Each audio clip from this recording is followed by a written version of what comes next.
So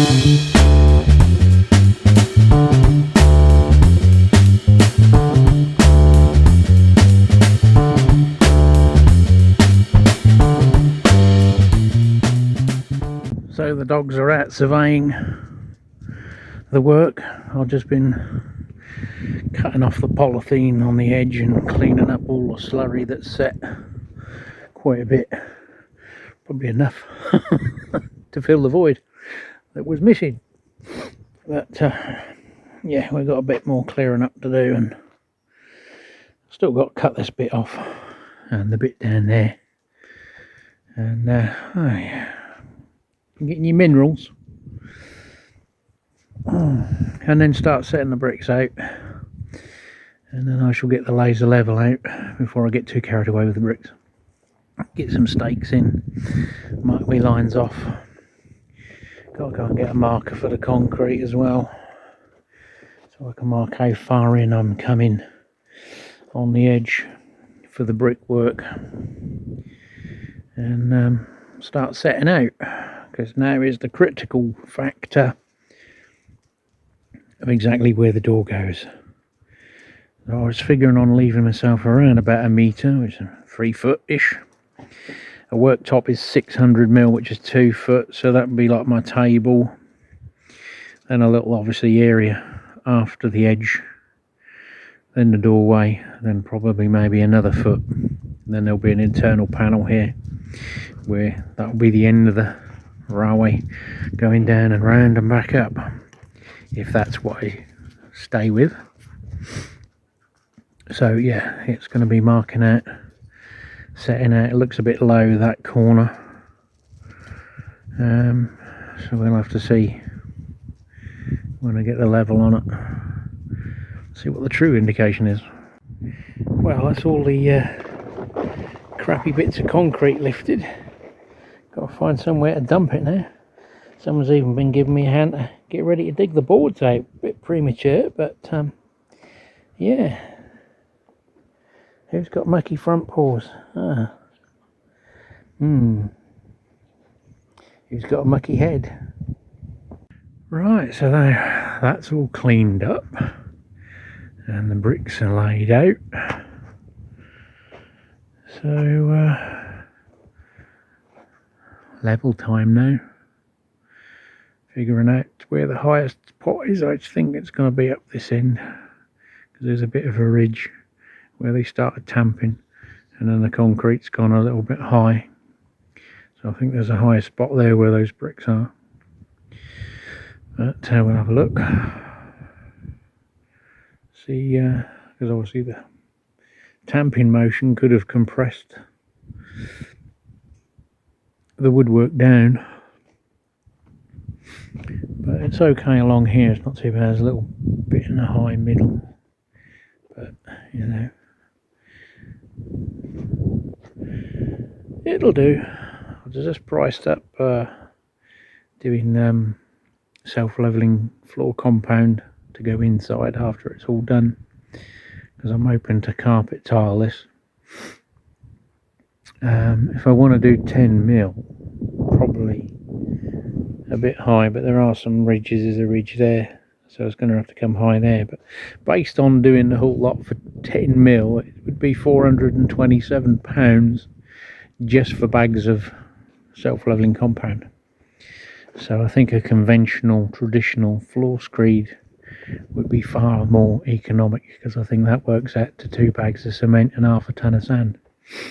But we'll worry about that down the line, see what it's like when we've got it all encapsulated, and I can worry about that come the new year probably.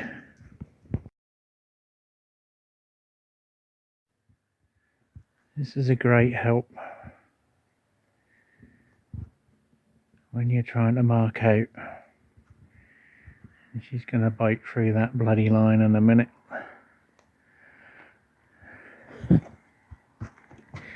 I had it the other way and I'll run it back, because there is a little bit of widening from about there up there where she is. She's just chewed through the frigging line.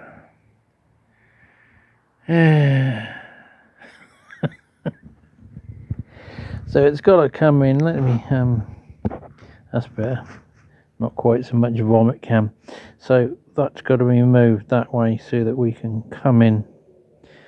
So there'll be some concrete more than there will in other places down here, but I'm running a path down this bit anyway.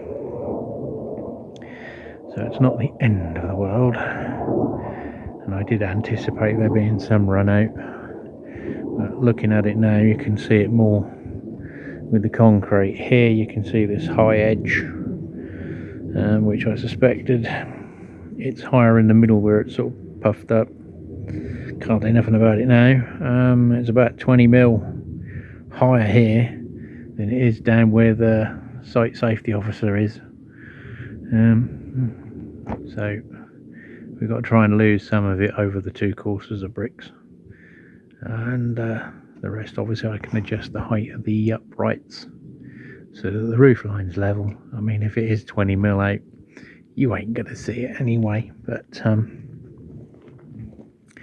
that's the state of play at the minute before I fall over with my own tripwire. So to continue this with out further event, I need to put the hounds out of the way because they think this is a nice open space as a playground. So I need to get them out of the way while I put the lines up and while the lines are up so that I can put the bricks down. And the only problem is she can get through those squares. So she's going to have to be inside when I'm doing this. Today hasn't been too bad. It's now starting to cloud up and not look very good over there, which is an indication of what the rest of the week's going to hold. So I'm hoping I can make some attempt to get these lines down and the levels ready for brickwork. I've been and got some extra boxes and electrical items, sockets and things. There's sort of a roughing out while we've still got bare bones. We will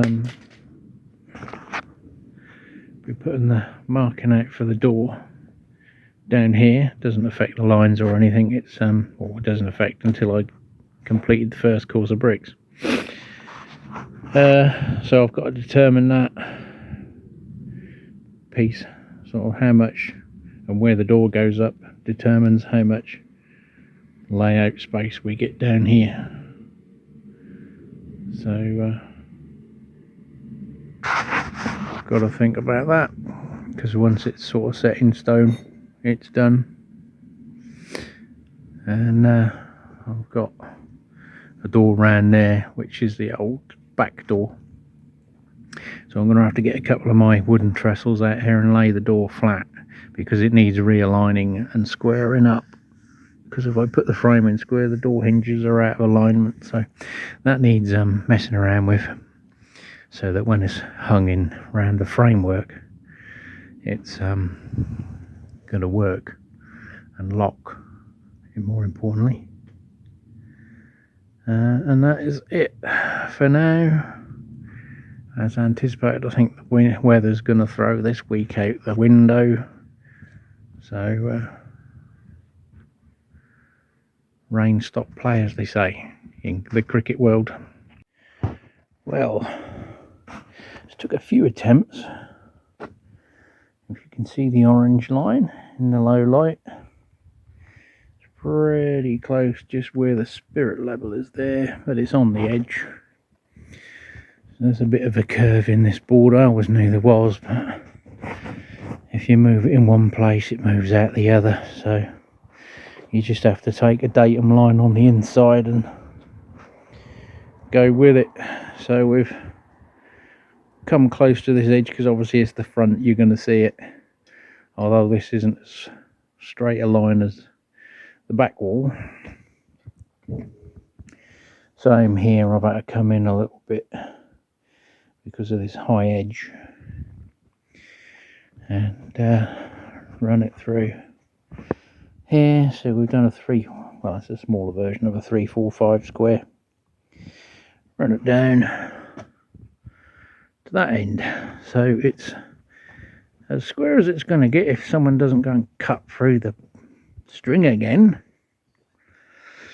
And that's it. So I've achieved more or less what I wanted to do. The next thing is to obviously mark these lines out at the level the bricks are going to be at with the bed of mortar on them. So that is as far as I think the weather's going to allow me to go this week, unfortunately. I might be able to snag a few hours of fine weather just to do the levels, and then wait till a couple of decent days so I can start getting some muck down. So end of, what is it, part 2, part 3. So the weather has been havoc over the weekend with a storm and the remnants of this low pressure coming in. So it's still very much a mixed bag in the background if you can see it in shot. Quite windy, so excuse it if the mic is picking up a lot of wind noise, which is why I'm facing this direction to try and mask it. So the next job is still to drop the lines in. I've got the lines sorted for the squareness, so it is just now finding the high point, which is behind me, trying to run everything as even as I can and take as much of it out as I can over 2 courses, because that's the only height we're going, as you might have seen in a previous shot. 2 courses high, and then the wood frame is going to go on top of that with the damp proof membrane between them, or a DPC damp proof course.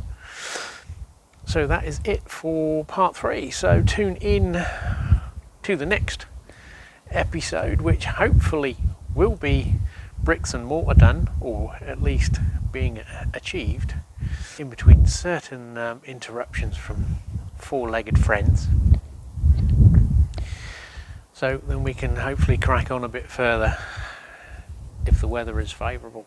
So thanks to all the new subscribers. Stay tuned, don't forget to subscribe so that you can see the continuation of this over the coming months, I guess, now, because we're going to be battling the weather all of the time, unfortunately, with the delays. Nothing I can do about it, so it is what it is. We just have to make the best of the good days and crack on. So I've had engineers in today doing hoists, tomorrow is heating, so I'm really hoping that I can get a couple of good days and at least make some headway. I'm not a bricklayer, so I can't lay at 500 bricks an hour. So we'll have to wait and see. So production wise for the videos, obviously I can only put them out as I get footage to film and chuck it together. I'm trying to keep the video sort of around my usual span of about 15 minutes, unless there's more involved and I need to portray something over, and it might be a 20-minute video, but I'm going to try and segment them up into that sort of footage wise. So see you on the next one with hopefully a bit better weather.